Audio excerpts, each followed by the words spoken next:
What condition was Kay's body in?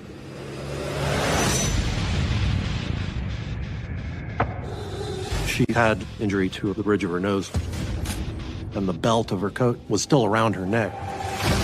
It had been used to strangle the victim. The opportunity presented itself, and he took it. The best term for him is monster.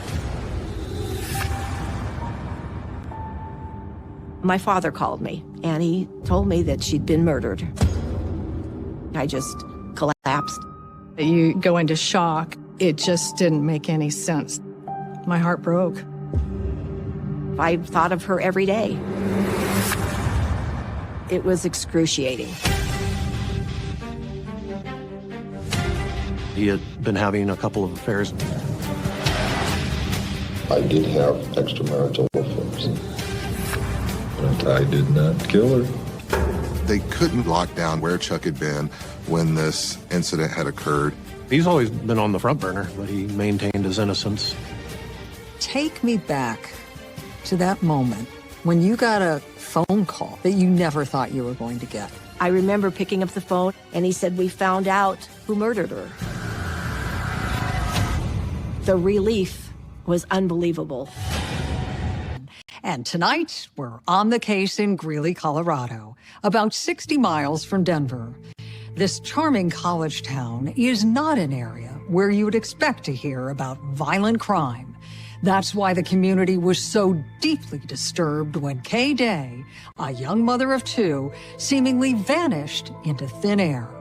Those fears only grew after the investigation got underway, and police confronted clues that told them that Kay's disappearance was actually something far more sinister. November 27th, 1979. It was a frigid afternoon in Greeley, Colorado, when Chuck Day contacted police to inform them that his wife of 8 years was missing. Police Department, Kim speaking. May I help you? Yeah, how do I go about reporting a missing person? Who is the party that's missing? It's an Evelyn K. Day. Chuck claimed that he had last spoken with his wife at 9 p.m. the previous night, as Kay was coming to the end of her 4 to 10 p.m. shift in the business lab at Ames Community College. What time did he say he expected his wife home that night? He expected her home by 10:30.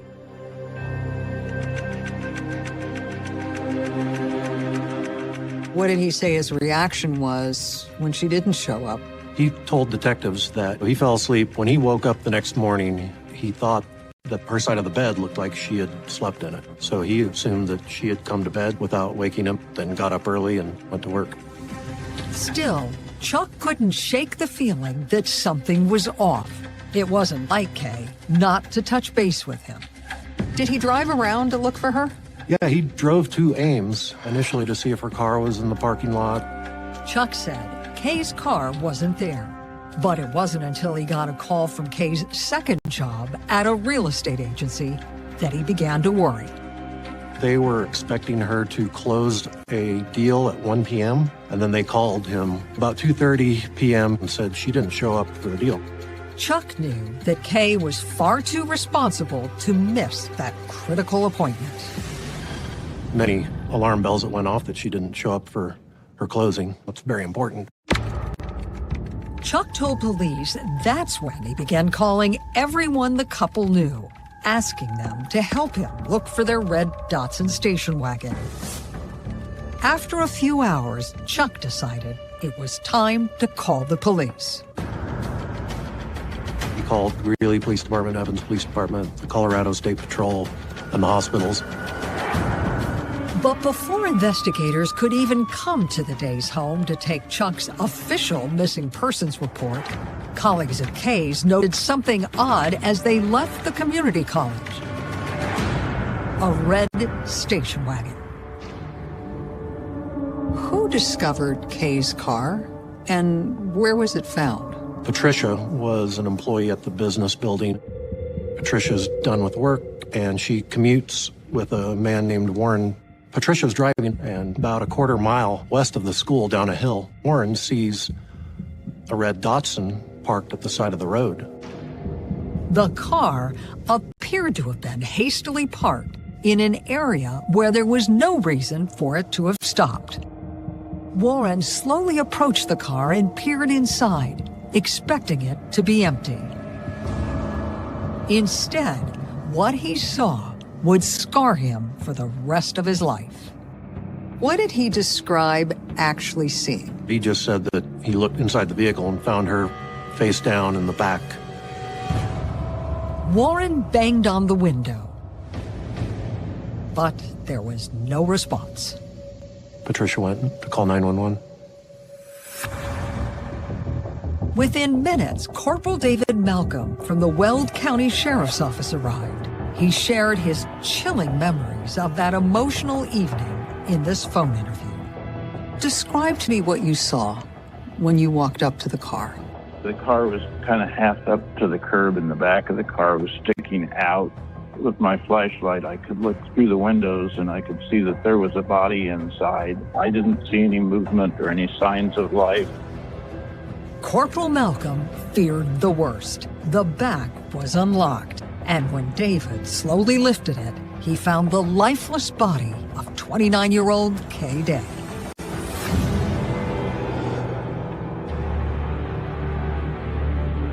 We opened up the back hatch of the station wagon, and there was a belt that was looped up over the hinge on this car. The other end of the belt was tightly tied around Kay's neck. What went through your mind when you saw that? It had been used to strangle the victim. Corporal Malcolm stepped aside for the paramedics, but there was nothing they could do. Kay Day was officially declared dead. That grim moment descended into chaos when Chuck Day arrived at the crime scene. Did he seem distressed? He was upset. He said that was his wife. I said, I understand that, but I can't let you up there. We have to preserve this. Corporal Malcolm escorted her grieving husband to a nearby police car. How difficult was it to process this crime scene when investigators knew that Chuck Day was sitting within a couple yards of them? You feel for all members of the family.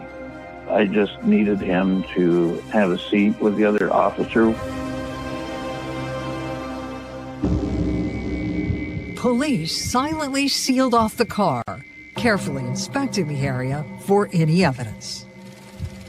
What condition was Kay's body in? She had been dead for almost a day. She had an abrasion to the left side of her face. Kay was fully clothed, but broken glasses on the floorboard told more of the story. They were on the left side of the driver's seat. She had injury to the bridge of her nose from the glasses. Based on the way Kay had been found, police theorized that she had been attacked as she got into her car and then strangled inside. They believed that it was her killer who had abandoned the station wagon on the side of the road. Was there any forensic evidence at the scene? They dusted the car completely for fingerprints, and nothing was found from anybody other than Kay, and Chuck's prints were present, which would be normal because they shared that car. Police also noted that nothing of value had been stolen. The keys were the only thing that was missing from the car. The case was now officially a homicide investigation. And the first person police wanted to speak with was already in a squad car, Kay's husband, Chuck Day. The mysterious murder of a hard-working young mother like Kay Day sent shockwaves through the Greeley community. What did investigators end up learning about Kay Day? Her family, friends, everybody adored her. She was very busy, 2 jobs, 2 children, was helping a friend write a novel. Kay's family was overwhelmed with grief. How did you find out that your sister had been murdered? My father called me. He just said, you need to sit down, and he told me that she'd been murdered. I think I just collapsed.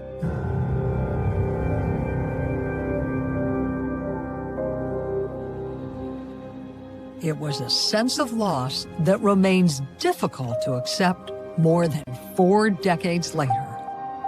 Her last picture of the family is as happy as it could be, just weeks before she was killed. None of us could believe that could happen. She was the kindest, sweetest, most loving person I ever knew. When I was a little girl, I thought she was the bee's knees. She could play the piano, she was a lifeguard. I wanted to be like her. She was a role model for me.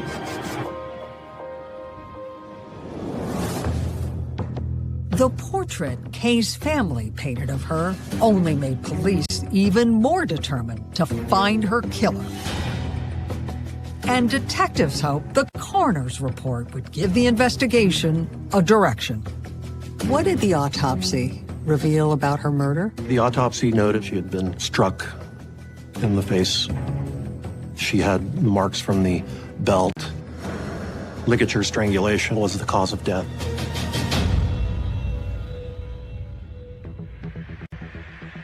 The bruising on Kay's face was quickly connected to broken glasses found on the floor of her car.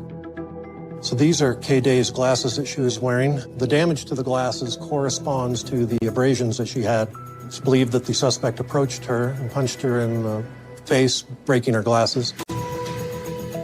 Investigators used the evidence to sharpen their theory of the crime.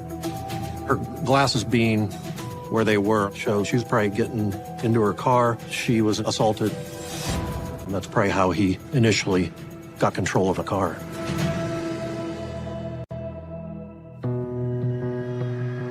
The coroner also discovered a potential motive for the crime, one investigators hadn't considered. The coroner had the presence of mind to do a sex assault examination on her and found seminal fluid. Until that discovery, detectives had seen little that pointed to the attack being sexually motivated. When her body was found, she was dressed. Yes, he believed that she dressed herself and wasn't dressed post-mortem. Oftentimes, if it's a sex assault and homicide, they don't bother putting clothes back on. In the end, the autopsy report left police with more questions than answers.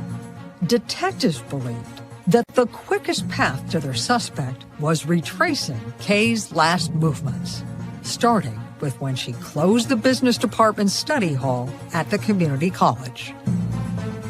That night, there were 2 students that left with her, and one of the students said that she had seen Kay at her car. That would have been at 10 o'clock at night. But the student didn't actually see Kay get into her station wagon. Investigators wondered who could have known that Kay would have been alone and vulnerable that night. Police turned to Chuck Day for answers. Where did he say he was on the night of the murder? He said he was at home with the boys, so that was his alibi. It couldn't be corroborated since the only witnesses were a toddler and an infant. And there was more about Chuck's story that raised doubts with detectives. In particular, his statement that he thought his wife had slept in their bed that night. When he woke up, she wasn't there, but he didn't think anything of that because her job as a realtor allowed her to work non-set hours.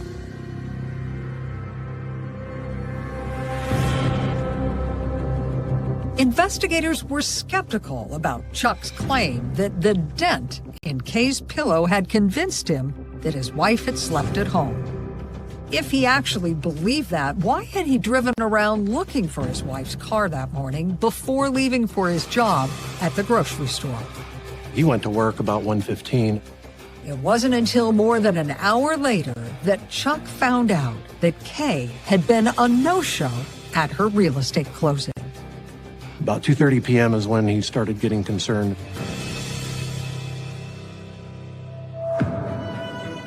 Was there a reason Chuck had taken so long to report his wife missing? Conversations with Chuck's coworkers added fuel to the detective's suspicions. People were interviewed, and the story that he had been having a couple of affairs with women where he worked. Several people at the grocery store kind of knew that he was a player. Detectives believed that a once swirling set of odd clues were starting to take a clear shape. The investigation of Kay Day's murder was now centered on the most obvious suspect, her husband, Chuck Day.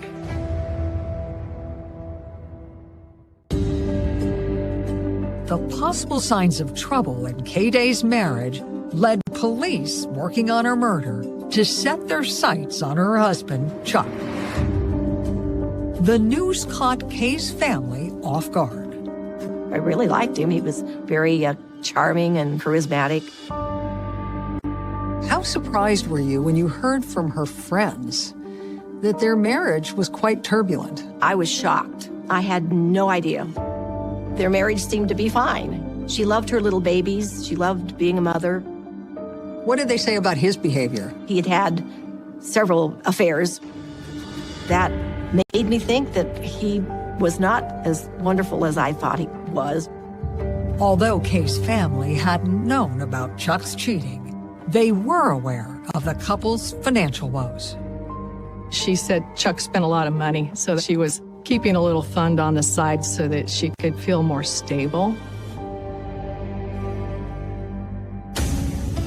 And those reports became more troubling when police learned that Chuck had checked up on their accounts before he had even reported his wife missing.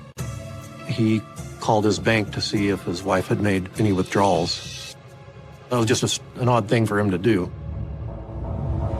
Detectives brought Chuck into the Weld County Sheriff's Office for questioning. We've had our ups and downs. We just started yelling and screaming at each other.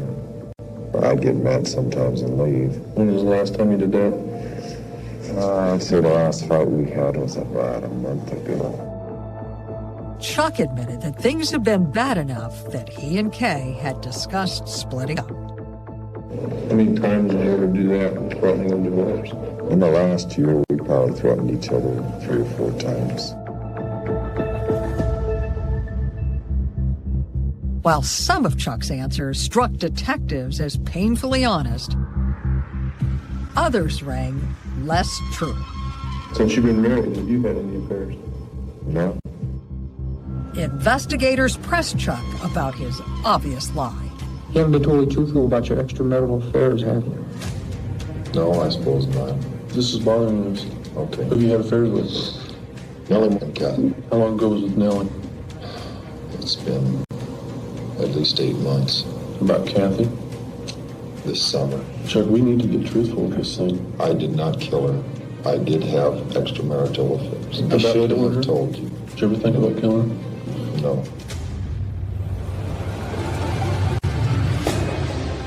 What did investigators make of the interview? The strange circumstantial evidence, the stress that they had in the marriage and the affairs, he came across as suspicious to detectives. And there was more. Police discovered that Chuck had a financial motive as well, a 6-figure insurance policy. You're going to receive the full benefit of that insurance policy, right? That's true. She wasn't robbed. You had the only motive. You're the only one that's got a motive, right? I didn't do it. I would divorce her. Why would I kill her? Chuck, you indicated to me earlier that you knew that you were going to be the prime suspect. Why is that? Because I was her husband. She had a large insurance policy. The whole thing is virtually perfect, too, isn't it? Yeah, it looks that way. Except for one thing. I did not kill her. As investigators turned up the heat, Chuck Day remained cool. We're concerned about her and the man that killed her. And if that's you, we're going to nail you. Fine. Let's go take a polygraph. During the polygraph exam, investigators peppered him with questions about why he might have wanted his wife dead. He did take a polygraph, which, according to the polygrapher, he failed.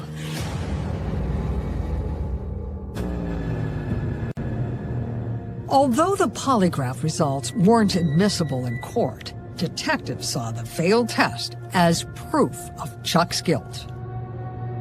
Their intention was they've got the murderer, they're just trying to elicit a confession. But despite multiple efforts by police, Chuck Day stuck to his story. The investigation was at a crossroads. Did police ever seriously investigate anyone other than Chuck Day? Well, no one came up as a strong suspect. Everybody was vetted and had alibis. Without any physical evidence tying Chuck to the crime, the investigation slowly ground to a halt. For Kay's family, it was a difficult time. Did the police explain to you why they were zeroed in on Chuck Day as her murderer? They did, and it made sense to me.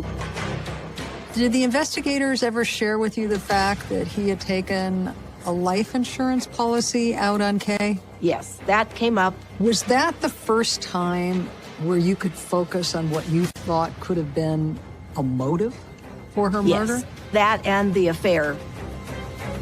It made him look even more guilty. The appearance of guilt wasn't enough. Police somehow had to find the elusive piece of evidence they needed to prove whether Chuck was her killer. And it turned out that smoking gun was already in the case file.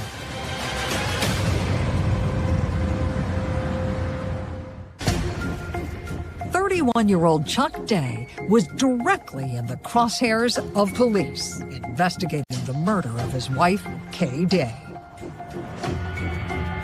But to prove their suspicions, police still had to find evidence that directly connected Chuck to the attack. The most glaring thing that they looked at with Chuck was that they couldn't really lock down Chuck's timeline. They couldn't make sense of where Chuck had been when this incident had occurred. Then, an overnight security guard who patrolled the streets close to the community college provided police with a critical lead. He reported seeing an unusual truck in the area late on the night of the murder. He told investigators at the time that he thought that there was a Chinook in the parking lot nearby where she was found. Chuck owned a Chinook. It's a Toyota truck with a camper on it. Chuck insisted it couldn't have been his truck and that he had been home asleep when the crime had taken place. How did police go about looking into Chuck's story? They spent a lot of time trying to place his Chinook at the crime scene.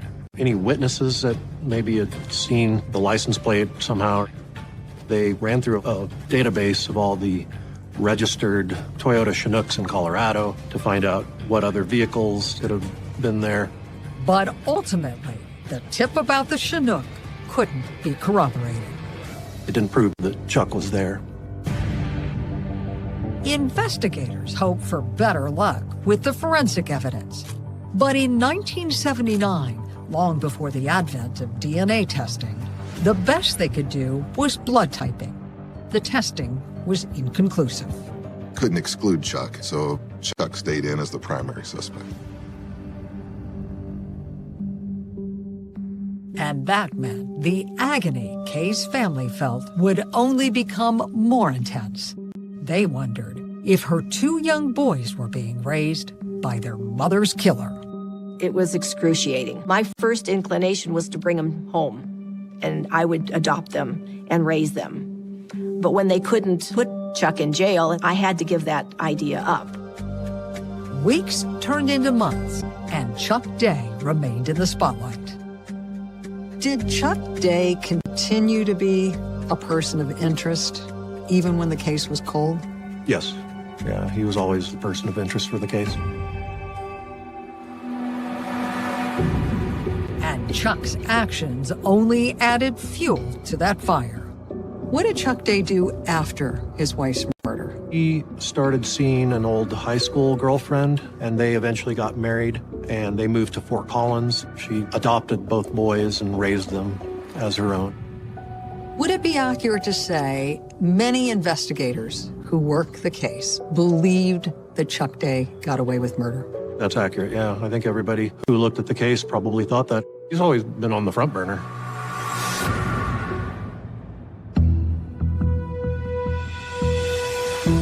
As the years passed, Kay's family was forced to come to terms with the reality that they might never know the truth. Did you lose all hope that the case would ever be solved? Yeah, I did. There just seemed to be no way that they were going to be able to convict Chuck. There was not enough evidence. We had a lot of investigators reopen the case, but none of that ever panned out. Our family really didn't think it'd ever be solved.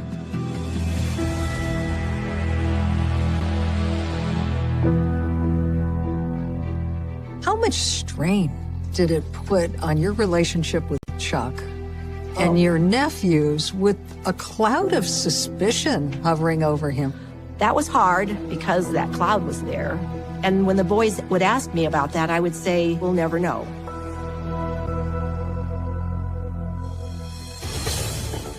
But at least one investigator refused to give up. Then Detective Stephen Reams. He spent years tirelessly searching for answers. And there were key aspects of the investigation that troubled him. What didn't add up in your mind? I could never understand how Chuck was the automatic suspect. This was a murder that was perpetrated to facilitate a sexual assault. And he saw other clues that seemed to point to another suspect. The way in which her own belt had been used to strangle her. If he were motivated to kill her, I think he would have came prepared and probably would have disposed of the body differently. It just didn't seem as if Chuck would be the obvious suspect.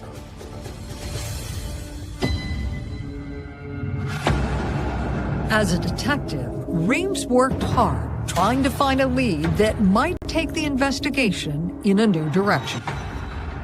Unfortunately, there wasn't a lot of progress that could be made. But after Detective Reams was elected sheriff, he formed a cold case team and assigned his lead detective to the Kay Day murder. This was a high priority because we knew that it was losing its window of opportunity for us to find a suspect. So I asked Castellan to put it at the top of his sheet, and he did just that. Detective Byron Castellan carefully went through the massive case file and quickly understood the conclusion the original team had reached. I certainly thought that Chuck was a reasonable suspect. My hope was that maybe I could get a confession out of him. You know, he's older now, maybe he wants to clear his conscience. Still, Detective Castellan knew there might be an even better way to move the investigation forward, including modern DNA testing. But before he approached his suspect for a sample, he stumbled upon an odd statement Chuck Day had made during his very first interview. The offhanded remark would change everything Detective Castellan believed about the case. He had just said the second child that was just born in June would be their last child. He had a vasectomy. As Detective Castellan read the transcript, he noticed the original detectives had no reaction to the comment. They fortunately noted it in the report, but that was it. They thought it was not a pertinent part of the interview. But Detective Castellan was confident the detail was something much bigger. And he immediately pulled Kay's autopsy report to confirm his theory. The autopsy report says there's motile sperm in the semen. Chuck said he had a vasectomy. If Chuck was telling the truth, it was impossible for him to have been the donor. And that was when I realized maybe somebody else is involved. That was the big breakthrough. I don't think Chuck did this.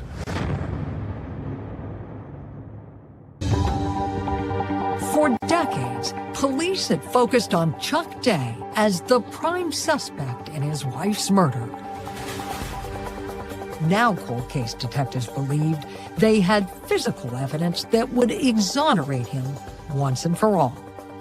I was pretty sure that the biological evidence wasn't Chuck's, so let's see who this belongs to. And unlike the original investigators, Detective Castellan now had a way of doing that with modern forensic testing. In 2020, we have DNA evidence that we can check in CODIS, so I contacted our lab. What were the results? In late August, I get a letter from the Colorado Bureau of Investigation stating that we got a CODIS hit. A name that came out of nowhere, James Dye. I was shocked. Not that it wasn't Chuck Day. I was shocked that there was results at all. I mean, I was so excited I could hardly stand it. And then for them to identify a suspect, I was blown away. My next words were, "Go get him." But before Detective Castellan went to get James Dye, he did his homework. The research revealed that Dye was a college student in Greeley at the time of the murder. He was not only a student at Ames, but he was attending night classes at the Trades and Industry building right by the business building. They shared the parking lot. It was the same parking lot where Kay Day was last seen alive.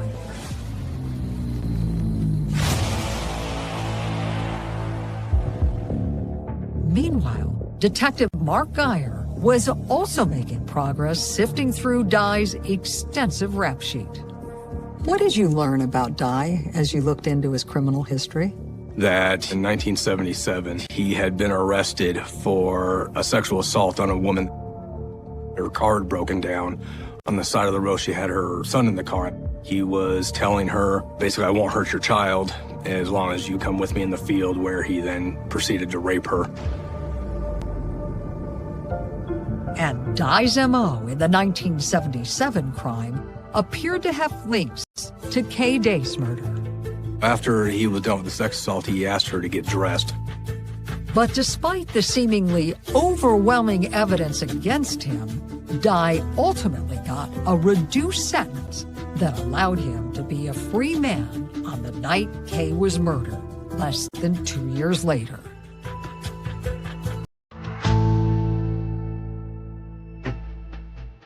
Police felt they were now ready to question James Dye. The cold case team located him living and working in Wichita, Kansas. Are you James? Can we talk to you a minute? Yeah, go ahead. All right. What was Dye's reaction when you showed up at his front door? He was aloof. He came out and talked to us. Got a couple questions for you. So, we have recently been opening up some cold murder investigations. The Webb County detectives had a plan. They told Dye they were looking for witnesses who might have been on campus on the night of Kay's murder. Was from 1979, murder of Kay Day. He was found on the Ames campus. Didn't sound familiar at all? No.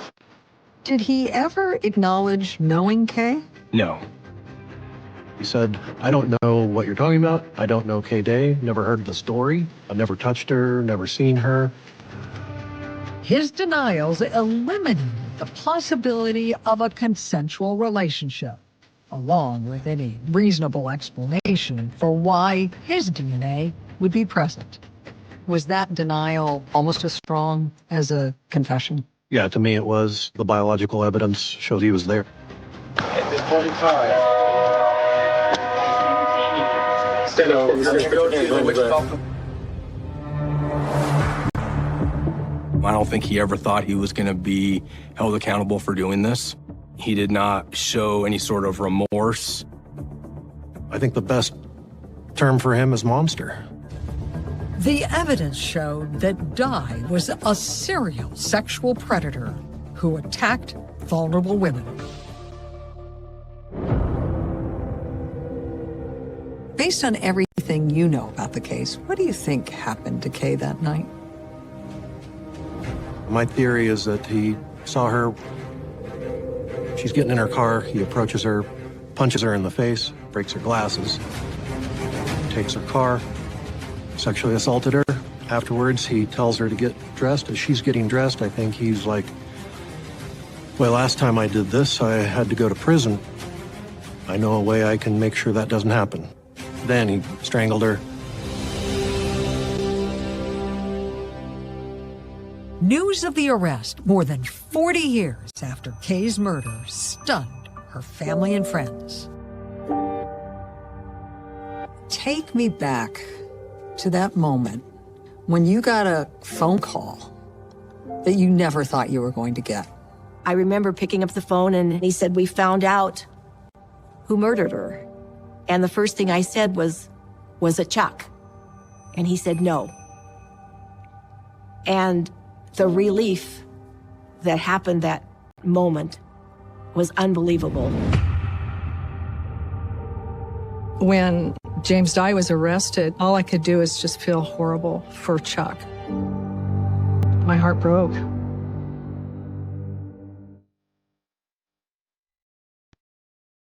Sheriff Stephen Reams never thought Chuck Day was a killer, and he was proven right. But instead of patting himself on the back, he took a step few in law enforcement would have even considered. I personally drove down to meet with Chuck because I felt like he deserved that. I had no idea how Chuck was going to react. It was a powerful moment. He was very stoic at first, and he just said, "Thank you. Thank you for not giving up." And then, sorry, excuse me. It's a little, it's tough. Eventually, he kind of broke down, and we cried. Sadly, Chuck Day passed away before James Dye faced trial. I just wish he had lived to see the suspect convicted. That will always eat a pit in my stomach. But in some ways, Chuck was spared from seeing the miscarriage of justice that followed his death. One in which James Dye would once again manage to avoid paying the price for his terrible crimes. The investigators had provided prosecutors with what they believed an ironclad case against him. What changed everything? We happened to have an issue with the Colorado Bureau of Investigation where one of their lab analysts was cutting corners on evidence. It didn't impact our positive finding of this particular suspect, but it would have been hard to argue in court. Prosecutors feared the defense team might claim that Dye and Kay were having an affair, leading the jury to wonder if her jealous husband might be the real killer. Those false allegations would be very difficult to counter in court following Chuck Day's death. They explained that with Chuck being gone and the DNA being messed up, he said, "We really don't have much of a case." With these setbacks, the DA's office decided that they would be fine with offering a plea bargain just to end the case. And so a plea bargain of manslaughter was reached. James Dye pled guilty to manslaughter and was released from prison after just a few years behind bars. How disappointing was it that he walked after serving about 3 years? Hugely disappointing. I wanted him to have to serve the remainder of his life in the Department of Corrections. Do you think justice was served in this case? I don't. It wasn't what we wanted, but it was the best outcome that we thought we could get at the time. To me, no justice has been done in this case at all. And despite her outrage, Vicky and those that loved Kay, including her 2 children, did find some solace. A family that had been divided by whispers for 41 years could now move forward in peace. How would you like your sister Kay to be remembered? She was a saint. She was just an amazing woman that I never had the chance to appreciate. Kay was a gift. When I look at the old Super 8 movies with her sweet smile and her bright eyes, I can see her kind soul. and she'll always be that in my heart. The misconduct in the Colorado Bureau of Investigation Crime Lab has done incredible damage. An outside report estimates that as many as 600 convictions could be impacted. I'm Paula Zahn. Please join us again next time when we're back on the case.